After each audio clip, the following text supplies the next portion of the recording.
where, how to decide how many, and all that kinds of stuff. Raised beds, which is a great option, a great alternative for if you don't have space in the ground to plant. How to start seeds indoors. So if you want to get a jump start in your growing season, which you could do right now, that would be a great time to start your seedlings indoors. And then some maintenance for throughout your growing season. And of course, what do we do about our pests and critters? So that's kind of my game plan for what I'm going to go through tonight. Yeah, like Tracy said, I'm going to stop and pause, ask if anybody has questions, but also feel free to just either chat or unmute yourself and ask. I don't think we have too many people on the call, so you can probably just unmute and ask if you got a question. Otherwise, I'm just going to keep rolling, and yeah, hope you enjoy and hope you learn something. Okay, so starting off with our garden planning. Of course, you could just totally wing it if you want to, but I find that the planning is super helpful for just getting the best yield for what you want. And I've geared this mostly towards vegetables, because that's what I usually grow and what I have starting this year. So in terms of starting a garden, of course, the first thing we need to think about is when, like what time of year do I plant this, and how to go about figuring that out. So what I base this off of, and what many other people do as well, is your frost dates. So what that means is the last time of the year or the season that it's going to frost, be below freezing, and then the first time. And I've included a link here, and I'm going to talk about it a little bit more on the next slide, but you can look that up for your region, and it'll give you an average of the past couple of years, what that has been. And then from there, you can kind of pick a date that is your last frost date, and then all of your plants and flowers and bulbs will talk in relation to that date. So it might say 2 weeks before the last frost date. If you've identified what that day is, then you know when to plant your plants, right? You can also look at local planting guides. So this would be something you can look up online, or whatever store that you buy your seeds and all your gardening supplies from. They usually have some kind of pamphlet that just says, this is what time of year to plant this thing. And that's a great guide to go on. That's people who have been doing it year after year and know the area, right? And then your seed packets also have lots of information on them. That'll tell you the plant's basic needs, like watering, light, where does it want to be planted, what time of year, how long till harvest. So all of that stuff is going to come up on your seed packets. So once you've kind of figured out when to plant things, then you need to figure out how many. So if you're doing this in the ground, you have a big plot of land, you got a big backyard or something like that, and you can just plant as much as you want, that's great. Oftentimes we don't have just a total abundance of yard, or we're working with limited sunlight, or in the case of if you're renting, you might not be able to plant in the ground at all. So in this case, I usually recommend raised beds, which we're going to get into in a little bit. But in that case, you're working with a much more fixed amount of space. So you need to consider that, right? Don't start 30 seedlings if you only have room for 10 or 5. Or if you want to grow lots of different veggies, maybe that means you only have a couple of each. So this is also something to consider when, especially if you're going to start seeds ahead of time indoors, right? So also think about your supply and demand, right? So I live with 2 other people. So when I'm thinking about, how many plants do I want? I probably don't need like 6 basil plants. I could probably do 2, maybe 3, right? So I don't need to go and plant or buy a bunch of starts for something that I'm not actually going to be able to use. So think about that as well. And then the one other thing that I would recommend is you should overestimate just a little bit to account for any kind of failed seedlings, or you transplant and something doesn't work and you only started one of them, that would be kind of a bummer. So you can overshoot it a little bit, maybe 1 or 2 seeds or starts, but also trying to be realistic about how much you think you can grow, right? So then the other thing to think about is your planting conditions. And by this, I mean, what does your plant need? If it needs full sun, it's only going to work in full sun, right? So we need to make sure that we get it there. Some plants do really well indoors or in raised beds, or they want to be outdoors and not touched for months at a time. So we want to kind of consider that, and not only in terms of where to plant the plants, but where to plant plants in relation to the other plants, right? So this is a cool thing that I like to tell people about is companion planting. And I've attached links in the PowerPoint. So Tracy's going to send this out, and then you guys can click on the links and it'll take you to websites that can tell you much more than I can in an hour-long workshop. But companion planting, basically the idea is like a symbiotic relationship. So you can plant stuff near each other and it will help both of them do well. An example of this is tomatoes and basil, which are shown here in one of the pictures. The tomatoes get nice and tall and they help provide shade for the basil, which do well with partial shade. So that's something, especially if you're in containers or raised beds, we can think about how best to use our space. We don't want to plant 2 things next to each other that are competing for energy, and then we get kind of a poor yield on both crops. Instead, if we plant stuff together, or plants that like the same conditions, like 2 plants that really like sandy soil, then okay, one of my raised beds is going to have sandy soil. These things are going to go in here, and the other ones are going to go in my regular humus fertilizer soil, right? So there's tons of companion planting options. This link has a chart in it so you can see and help plan your garden accordingly. So the other things that I recommend that I think are super crucial to having a successful garden is labeling your seeds or your plants once they're in your beds or in your garden. They kind of all look, excuse me, they kind of,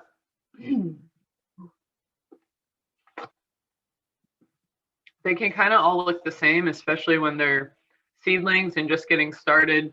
We see these little pokes of green out, but we can't remember which things are where, or maybe we rotated it or watered it, and it can be hard to keep track of all of that. So I definitely recommend labeling and keeping a journal, which I've started for this year. Just keep it written down, simple things like, okay, you know, March 3rd, I planted these seeds. In 2 weeks, I need to transplant them. That helps me keep everything straight in my head to not try to keep track of too many different things, right? Any questions on this so far? Feel free to unmute or chat it. I'm going to keep going, but welcome all questions. Okay, so this picture is about the frost date that I was just talking about. So if we look in what region we're in, which you guys in Washington look like you're in zone 8. So then we go over to zone 8 and it's going to tell us our average first frost of the year between October 30th and November 30th, and our average last frost, February 22nd to March 30th. So you guys are already in that window. If you have plants that can tolerate a little bit of frost, those can go right into the ground outside right now. Me, I am in North Carolina, so I am zone 7. My last frost is a little bit later, so I'm starting a lot of my seeds inside so they can get grown up a little bit, and then I will be able to transplant those out after my last frost has passed. So this is one way to help you determine when to start planting. Okay, this also is a helpful visual, I think, to figure out not only when to start stuff, but when can we expect to be moving plants outside, and about how long does it take to harvest. And I also have a picture of the back of our seed packets. which will give us some more of this information. So if I look over to my chart here on the left, beets, okay, it tells me I could start my seeds indoors in July, and then I could transplant them and I can expect a yield by October. So, and these are also regional, so make sure you find one that is for the area that you live in.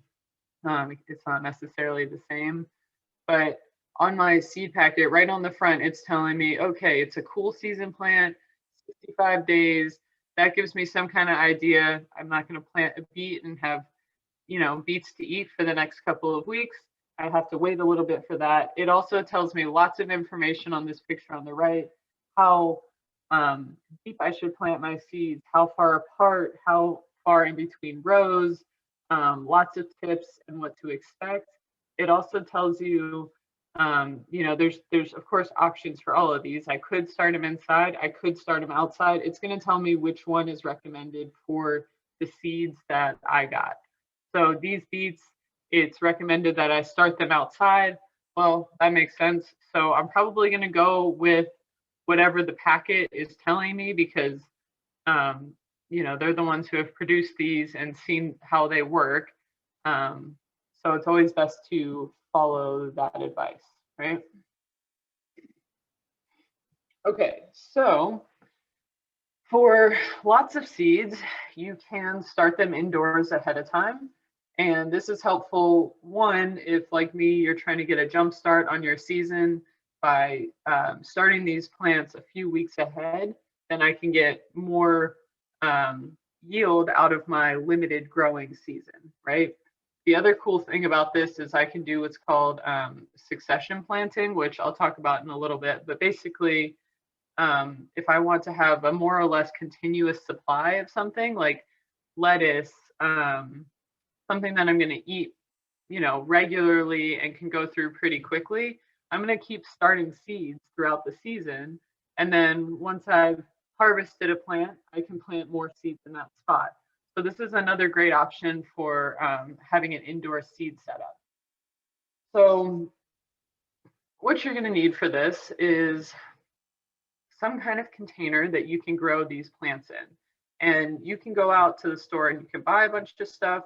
You can also do this pretty easily DIY friendly. Basically, you just need a container that's a couple inches deep so that one, you have room for roots to develop, and two, because your soil needs to hold some water, right? We don't want it to be so shallow that my water is just kind of drying pretty quickly, right? So some kind of container, and I can take you guys over to my grow setup and show you what I have over here. Let me just get my light turned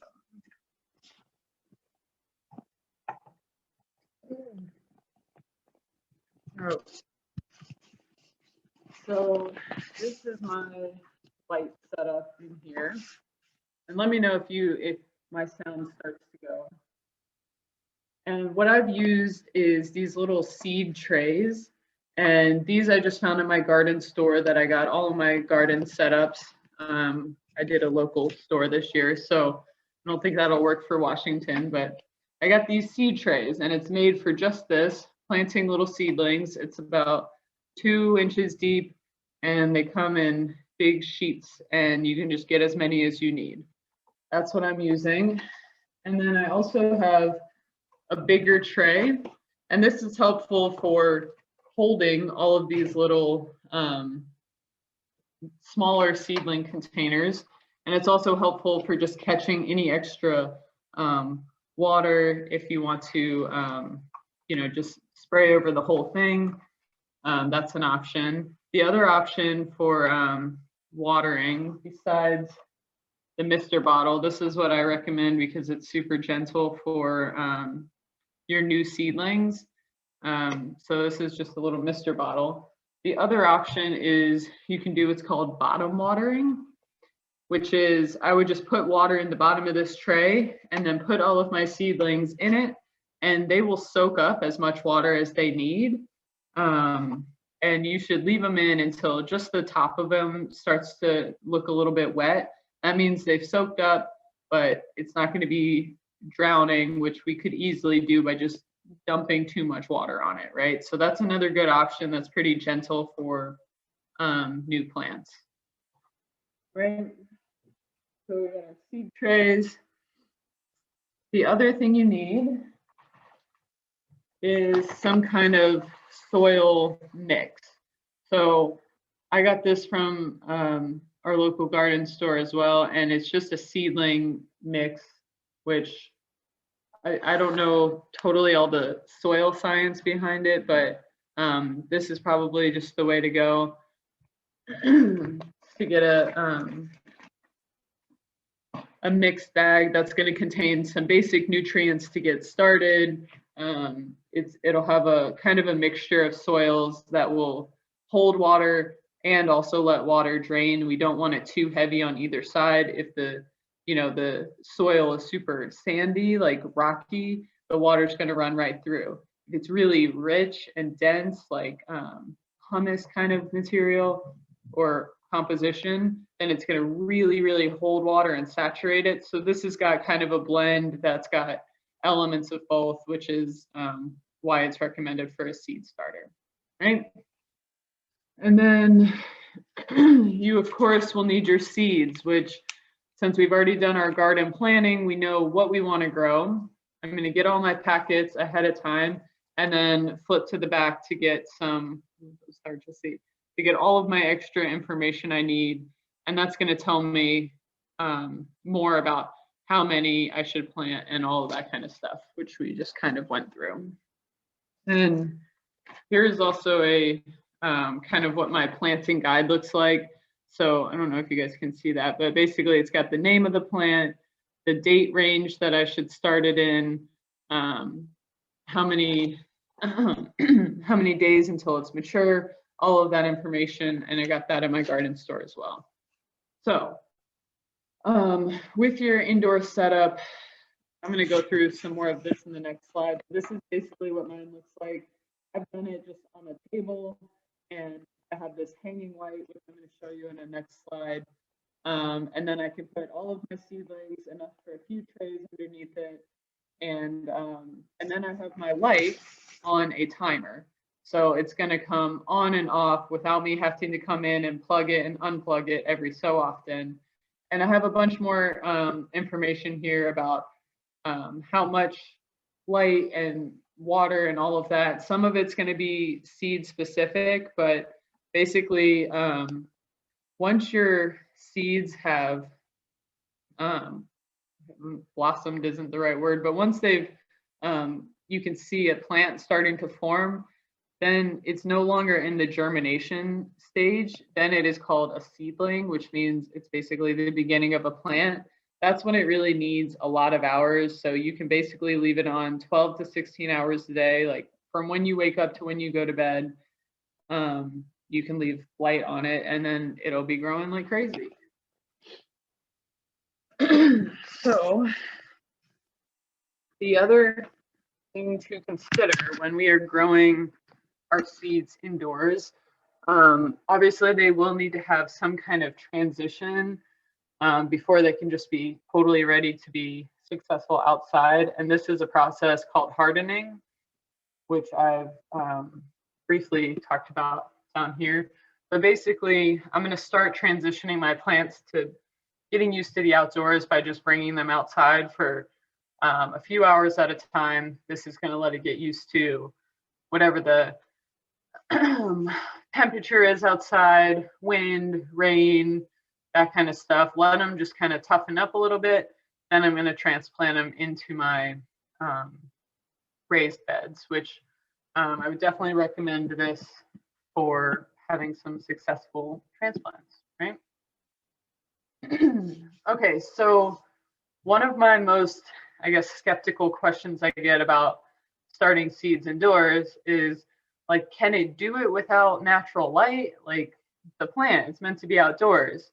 Yes, it definitely is meant to be outdoors. I don't think I could grow like tomatoes in my basement, but it's enough that I can get seedlings started, and it's a really good way to ensure some success because it's more or less guaranteed because it's a controlled environment. So I know it's going to get enough sun, enough light, indoors, whereas if it was outside, it would have been getting poured on for the last 2 weeks here. And I don't know if it, would have made it through that, right? So it is possible to get your seeds started indoors. And the way that you do this is with a grow light, which I'm not going to get totally into the science, but I thought I would put it here in case anybody was interested. But these lights I just got at Lowe's, and they come in a couple different styles, I guess. So one is just this bulb, which would be great if you're just growing a few things, you want to try it out, but you don't really want to invest in a whole setup. You can get this bulb, put it in a lamp, and just hang it. And then you have, a couple feet to get stuff set up. They also have them in the fluorescent tubes that go with this linear shop light on the right. That's the one that I got here. It was super easy. It comes with the tubes. They're already the right size, and it has one that is specifically for seeds and greens is what they call it, but this is basically more like vegetables. They also have one that's more the color spectrum for flowers.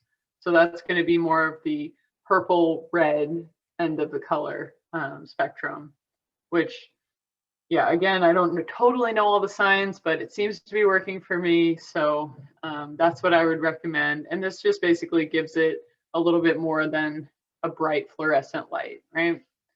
The shop light was super easy. I opted for this one that had chains because I could raise it and lower it in case I have seedlings that are starting to kind of grow taller, right?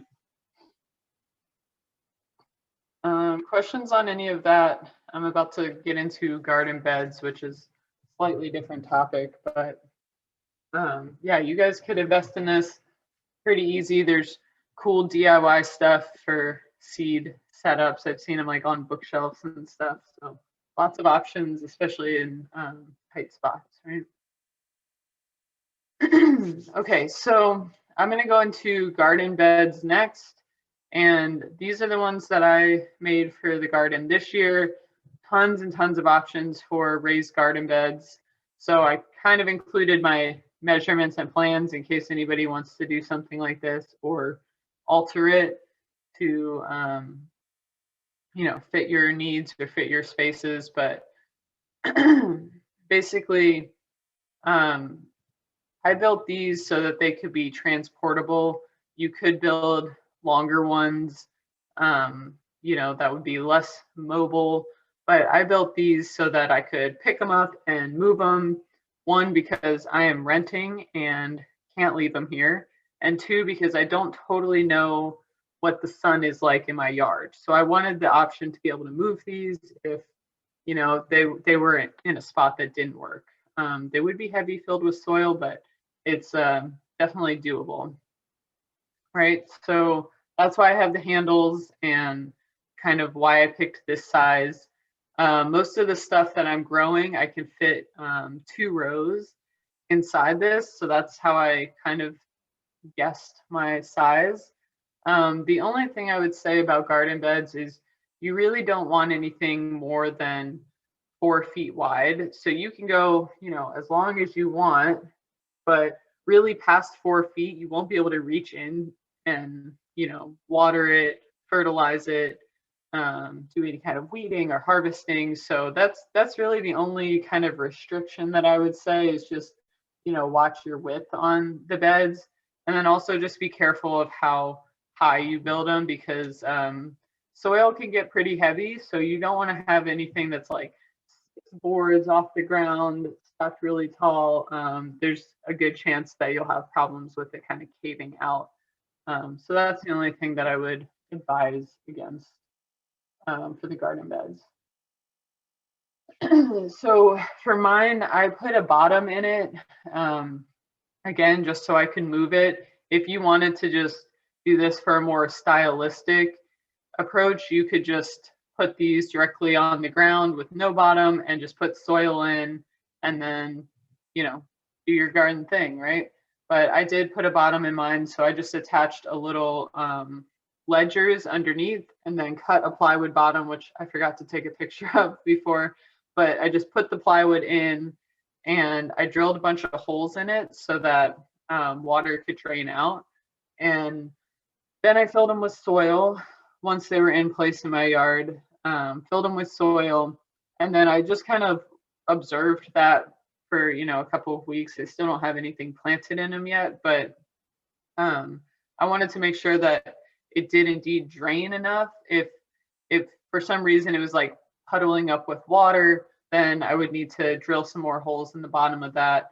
But I left the plywood on the bottom, I left it a little bit smaller than the actual dimensions. So it has some drainage on the side, holes kind of all throughout it. And I didn't do any kind of exact science, just drilled a bunch of holes more or less to make sure that it would drain, right? And then the other thing to think about is once we put soil in and it kind of rains, it's going to sink and it's going to settle a little bit. So you might need to come back later and top them all off. Big deal though. Okay.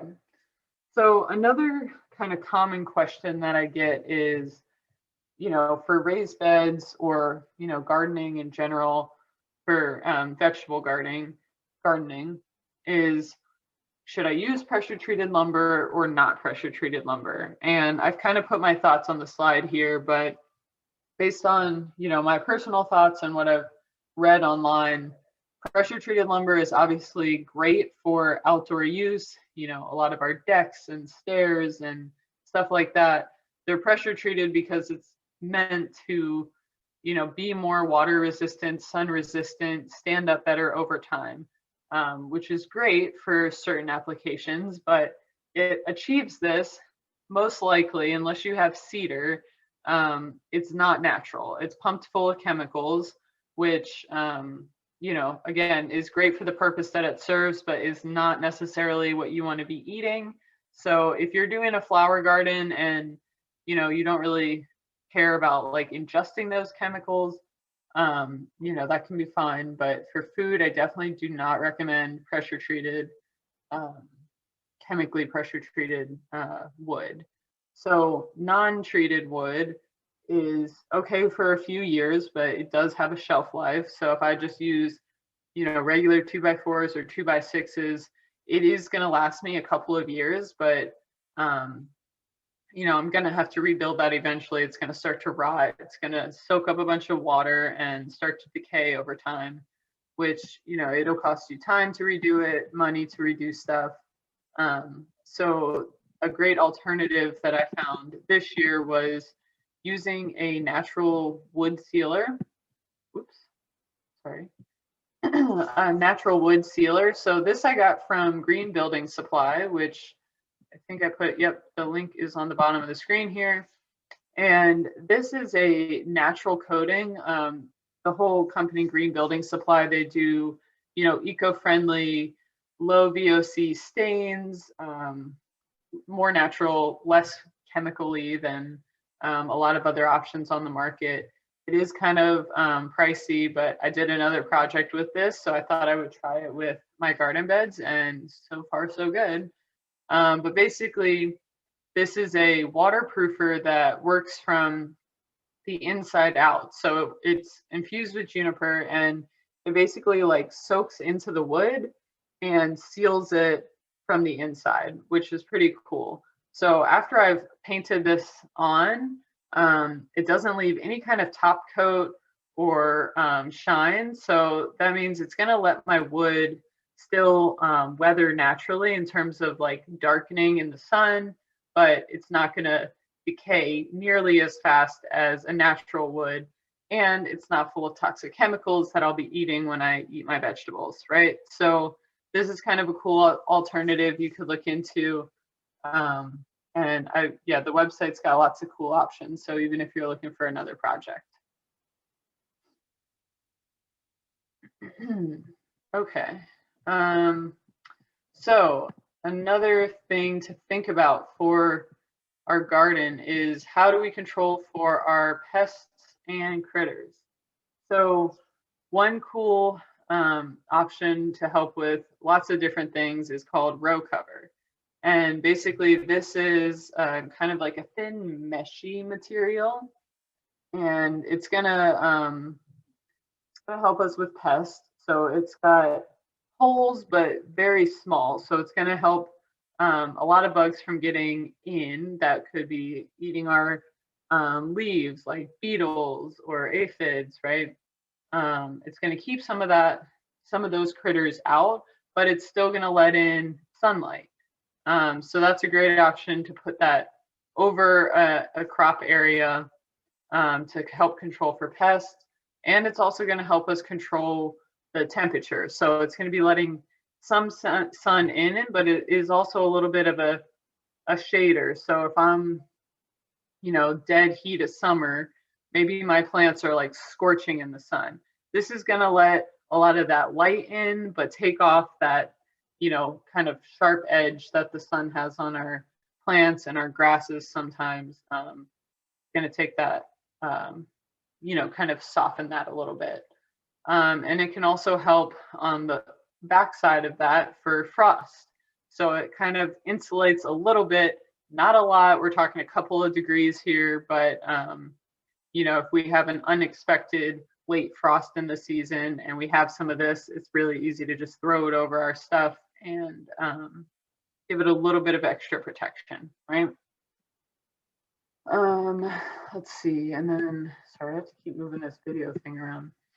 Okay, the other cool thing that we can use to help control for, this is larger animals now, I'm talking squirrels, rabbits, deer, is this chicken wire or poultry netting. And this top right picture shows it, but it's basically, just what it looks like, kind of like a less intense chain link fence. And we can put this around our boxes. So this is what I'm doing on mine. I just kind of built this cage, like a frame, and then I'm going to wrap around it. You can do this in lots of different ways. I put a link down here for fence posts, which is a less DIY, more, buy it for convenience. But, like a fence post that you can just drive into the ground and then wrap around the whole area with the chicken wire. That's another great option. And this is going to help keep out those bigger animals. But as you can see, the hole size in it is, I think it comes in different sizes. So maybe it's an inch, it looks like in this one. Bugs can still get in it. So that's why I put the row cover on the side. You could just see kind of, and if you know your yard, I see squirrels and rabbits here all the time. I'm going to go for this first. Or I know I live in a super buggy area. Or you can opt for both. So I did this setup because I can wrap it in the chicken wire, cover it with a row cover if I need to, take it on and off pretty easily here. The other thing I'll say about pest control is there's a ton of other natural solutions out there that you can like spray around your plants. And for this, I think it's a lot of plant specific / bug specific. So I don't know if you can totally like prevent pests from coming to your plants, probably not. But once you see something, you can kind of do a little bit of research, find out what it is, and then find a natural remedy, like some kind of vinegar, or, you can concoct like sprays that will help. Like you can put it around the base of the plant and it smells bad or it tastes bad, so then the bugs aren't going to come. So that's another option to do for pest control. But again, you kind of have to see what your problem is and then figure out how to fix it. That makes sense. Oh, okay. Any questions? I went a little bit faster than I was thinking, but I'd be happy to answer some questions and go through anything that people are wanting to hear about or learn about. The rest of this PowerPoint, I also, I did a bunch of research on the stuff that I was growing this year, which I'm not going to go through all of these because kind of a lot of information and maybe not relevant to everybody, but I thought I would include it anyway because I already had it and it's a lot of good info. So I can just explain these, and then if people have questions, that would be cool. So I did basically, I guess, a couple different sections about like I did a section on how to actually do the planting, what the plant needs, and then, you know, the harvesting or any other cool stuff that I figured out about the plant. But this also has information about some of the other stuff I talked about, like succession planting for green onion, which are actually the seedlings that I have started over here. I can plant those every 3 to 4 weeks. I can plant new seedlings, and then they'll keep going in the process. I'll, you know, seedling, hardening, transplant to outdoors, harvest, and then my new seeds will be ready. So all of that kind of information, as well as more plant specific, which I didn't really get into here because, you know, they're all a little bit different. But this has, you know, what kind of sun and what soil type, as well as some stuff like fertilizer, which this one likes Neptune's Harvest, which I will do a quick plug for them. That's a great fish immersion fertilizer, and it's one of the best I've seen. I know a ton of people who use it, but I put a link to that in there. Katie, I don't know if, were you able to see the question that came in? I'm not sure if you were able to see the chat, but someone asked if there's an easy way to find out how many hours of sun an area of your yard gets. The easiest way is to just track it one day when you're home. That's kind of what we're doing in our yard now. But like if you're, you know, home on a Saturday or Sunday, just kind of peek out at the same spot in your yard. Like I have an area in the front and an area in the back. So like every hour on Saturday, I kind of went out and I was like, okay, let me see if it's sunny, you know, throughout the day. That's the best way. Actually, like within your yard, you can generally think about like if you figure out which way your yard is oriented, you can kind of get an idea based on where the sun moves throughout the day. Like I have a south facing yard, so the sun goes kind of up and over my house, and I get a good amount of sun in my yard, and I, you know, can logic my way through that. But then I go out and I have like lots of tall trees on the side. So, you know, for that way, I would recommend checking it kind of throughout the day. I hope that helps. But yeah, any other questions for garden stuff? Anybody?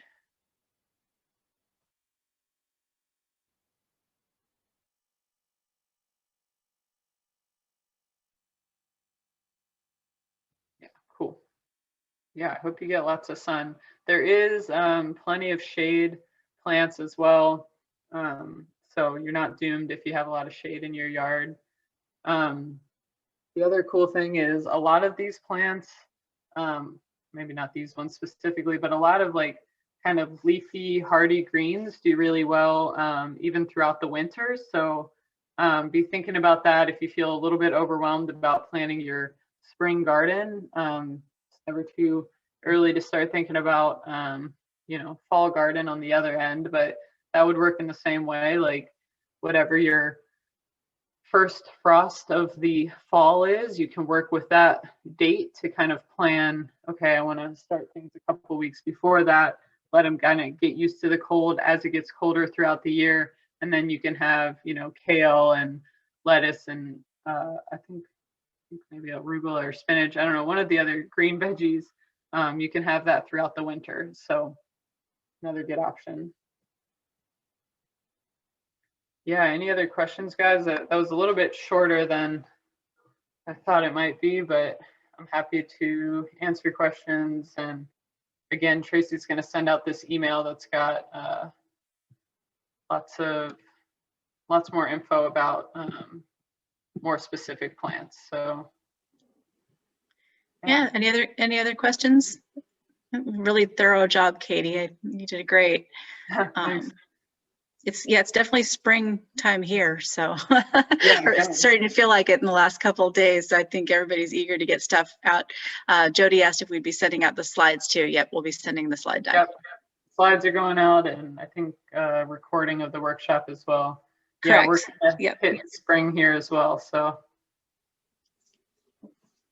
I'd love to know about the specific plant info. Is that the plant info on the slides? Yeah, it might just be a comment. I really should Yeah. be getting the slides, but yeah, have at it. Did lots of research, and I also, in the notes of the PowerPoint, I put the websites that I was looking at to get info. So if you want to, read through any of that too, feel free. Cool. Great. Well, thanks, Katie. Thanks for everyone for joining us. And the slide deck and video recording of tonight's presentation will be coming your way tomorrow, along with a short survey. If you wouldn't mind filling out the survey and letting us know what you thought about this presentation, ideas for upcoming presentations, et cetera, it helps us guide and grow the program. So thank you for joining us tonight. Well, thanks, everybody. All right. Thanks, Katie. Cool. Bye-bye.